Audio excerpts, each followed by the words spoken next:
Il y a 60 ans, la France et l'Algérie signaient les accords d'Évian. Claire Doutrio revient sur ce tournant historique. Ces images ont été tournées il y a 60 ans, le 18 mars 1962. Nous sommes à Évian-les-Bains, une petite ville située en Haute-Savoie, tout près de la frontière suisse.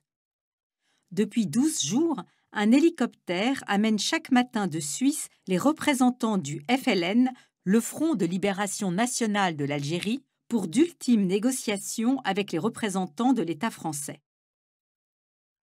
Et ce 18 mars 1962, les deux délégations vont enfin signer ce que l'on va appeler les accords d'Évian. Nous n'entrerons pas ici dans le détail de ces accords.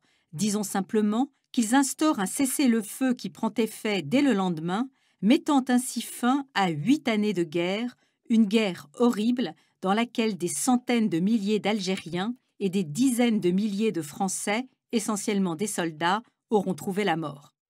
C'est une guerre marquée par la violence des guerres civiles. Les communautés se déchirent, musulmanes, chrétiennes, juives.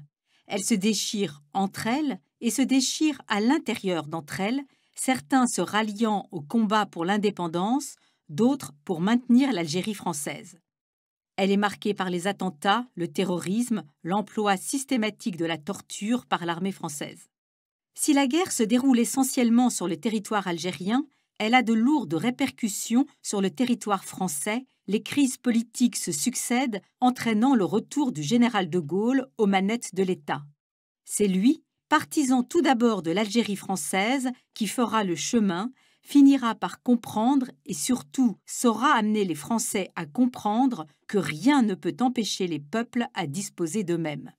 Je m'engage à consulter les Algériens dans leurs 12 départements au sujet du destin qu'ils veulent adopter. C'en est donc fini de l'Algérie française, colonie conquise en 1830 par la France. C'est un grand chapitre de l'histoire de l'Algérie et de l'histoire de la France qui se tourne.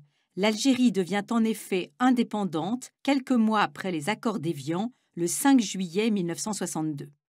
L'indépendance aura pour conséquence l'exode massif des Européens d'Algérie, souvent dit les pieds noirs. On compte environ 1 million de rapatriés d'Algérie, parmi lesquels quelques 60 000 musulmans, les Harkis, qui avaient choisi de combattre aux côtés des Français et qui fuient maintenant des représailles sanglantes en Algérie.